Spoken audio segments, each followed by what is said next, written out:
नमस्कार दोस्तों, मैं सौरभ आप सबका स्वागत करता हूं आपके अपने YouTube चैनल टॉर क्लास में। जैसा कि मैंने पिछले वीडियो में बताया था, उत्तर प्रदेश में दरोगा भर्ती कब तक होने वाली है, इसकी मैंने आपको जानकारी दी थी। इस वीडियो में मैं आपको बताऊंगा दरोगा भर्ती में नई नियमावली क्या आई है, उसका सिलेबस क्या है, इसकी योग्यता क्या है। इसकी मैं पूरी जानकारी आपको एक ही वीडियो में दूंगा, इसलिए आप वीडियो को अंत तक जरूर देखें। चलिए वीडियो शुरू करते हैं।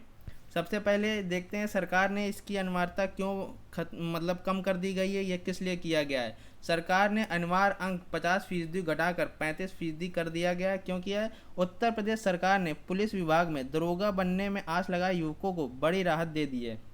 दरोगा पद पर भर्ती के लिए लिखित परीक्षा चारों प्रश्न पत्रों में 200 अंक न्यूनतम लाना होगा, लेकिन किसी विषय में पास होने के लिए 35% अंक जरूरी होंगे।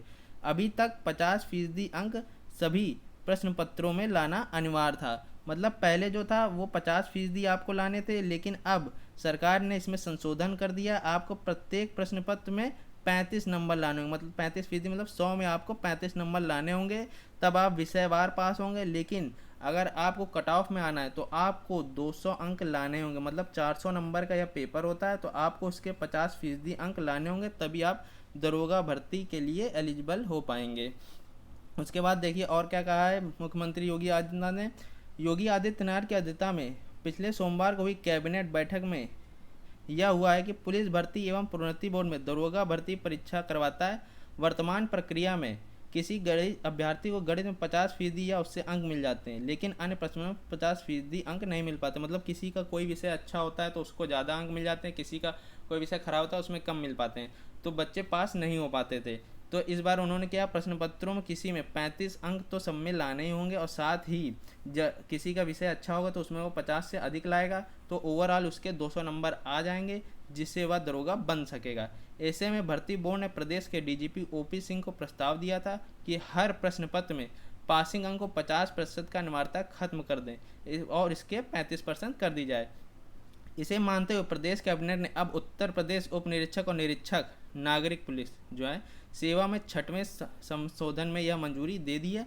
इसकी ज़रूरत क्यों पड़ी, इसके लिए भी जानते हैं। इसकी ज़रूरत इसलिए पड़ी क्योंकि दरोगाओं की सीधी भर्ती पुलिस में प्रोन्नति बोर्ड को पर्याप्त संख्या में दरोगा नहीं मिल पा रहे थे, क्योंकि 50% अंक आपको विषयवार भी चाहिए था और ओवरऑल भी आपको 50 चाहिए था, तो बच्चों के आ नहीं पा रहे थे। इसीलिए इन्होंने यह प्रश्न पत्रों की जो कट ऑफ है 35% कर दी है। चलिए इसकी एलिजिबिलिटी क्या होती है, मतलब इसके लिए आयु सीमा क्या होती है, ये भी जान लेते हैं। तो दरोगा बनने के लिए जो मिनिमम है वो 21 साल है, और जो मैक्सिमम है वो 28 साल होती है। मैक्सिमम 28 साल। और बाकी जो ओबीसी और जो SC ST है उनके लिए जो छूट होती है वो अलग अलग होती है। ओबीसी के लिए 3 या ST SC के लिए 5 साल वो भी है इसमें शामिल है। तो ये जो इसकी जो आयु गणना होती है वह 1 जुलाई से शुरू होती है।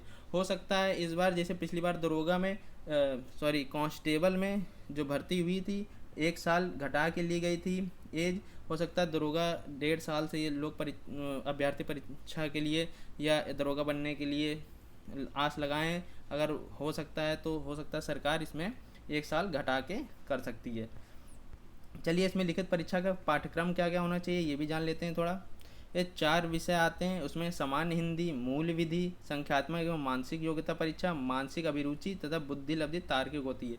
मतलब यह प्रत्येक प्रश्न पत्र 100 अंक का होता है। इसमें हर प्रश्न पत्र में 40 क्वेश्चन होते हैं और हर जो प्रश्न होता है वह 2.5 अंक का होता है, जिसे 100 अंक के बन जाते हैं। इसमें आपको सामान्य हिंदी, मूल विधि, संविधान, संख्यात्मक, मानसिक योग्यता मतलब मैथ, आपको रीजनिंग, बुद्धि लब्धि तार्किक ये सब आते हैं। अब थोड़ा ये जान लेते हैं इस परीक्षा की तैयारी कैसे की जाए। आपको सामान्य हिंदी पढ़नी है। सामान्य हिंदी में आप सबको पता है कि भारतीय भाषाएं क्या होंगी, तद्भव, तत्सम, समानार्थी, अनेक, पर्यायवाची, अव्यय, अपठित, रस, छंद, अलंकार, यश, विराम चिन्ह। हिंदी पुरस्कार किसको मिले, विविध और लेखक एवं उनकी प्रसिद्ध रचनाएं। लेकिन जो आप ये पढ़ते संज्ञा, सर्वनाम, क्रिया, इसके अंतर्गत भी आप पढ़ें कि जैसे क्रिया होती पूर्वकालिक क्रिया और अपूर्णकालिक क्रिया, ये सब भी पढ़ें, क्योंकि इससे भी क्वेश्चन बनते हैं और इससे ज़्यादा आते हैं। मतलब इनके ये जो कारक, वचन, लिंग, सर्वनाम, विशेषण ये सब है, इनके जो भेद होते हैं इनके बारे में भी आप जानकारी करें। उसके बाद आप मैथ आप जानते हैं, नंबर सिस्टम आएगा, सरलीकरण आएगा, डेसिमल आएगा, हाईएस्ट ये सब आएगा। उसके बाद जो सबसे बड़ा होता है वो होता है सामान्य ज्ञान एवं मूल विधि। इसकी आपको कैसे पढ़ाई करनी है इसके बारे में मैं आपको विस्तृत जानकारी दूंगा। सामान्य ज्ञान जो है सबसे बड़ा है, इसमें सिलेबस है, इसमें आप क्या क्या पढ़ेंगे क्या क्या नहीं इसमें जान दें, क्योंकि अगर आप पूरा पढ़ेंगे तो उसका रिवीजन आपको पूरा नहीं हो पाएगा। तो सबसे पहले अगर आपको दरोगा बनना है तो आपको मूल विधि, जितनी मूल विधियाँ ये आपको याद होनी चाहिए, आपको एकदम कंठस्थ होनी चाहिए, इसका आप बार बार अभ्यास करें। उसके बाद संविधान क्या है, उसके बाद जो एक्ट हैं ये एक्ट कब बने, मतलब ओबीसी एक्ट कब बना, एससी एसटी एक्ट कब बना, ये आपको पता होना चाहिए। उसके बाद जो हाई कोर्ट और सुप्रीम कोर्ट के बारे में आपको पता होना चाहिए कि मतलब उसके अंदर जैसे केशवानंद भारती केस हो गया, सिरिया केस हो गया, ये सब आपको पता होना चाहिए कि कौन सा केस हाई कोर्ट में क्या कौन सा चल रहा है। उसके बाद जो है आपको अर्थशास्त्र पढ़ना है। अर्थशास्त्र आपको पढ़ना है, आपको वो भी भौगोलिक, मतलब किससे कौन सी संधि हुई, जैसे रूस से अभी भारत ने मिसाइल लॉन्चर और ये सब खरीदा है, इसके बारे में आपको पता होना चाहिए। उसके बाद आप इतिहास पढ़ें, उसके बाद आप भूगोल पढ़ें। भूगोल वो भी अगर आप उत्तर प्रदेश और भारत का ही पढ़े काफ़ी होगा उसके लिए। उसके बाद कंप्यूटर के 3-4 क्वेश्चन आते हैं, ये आपको पढ़ना अनिवार्य है। उसके बाद विज्ञान आप पढ़ें, विज्ञान में आप बायोलॉजी और जो फिजिक्स ये आप ज़्यादा पढ़ें। चलिए आगे बढ़ते हैं, आगे क्या है। उसके बाद आपको मानसिक योग्यता तथा रीजनिंग में ये आपको पूरा उसमें लॉजिक डायग्राम, सिंबल रिलेशनशिप और ये सब।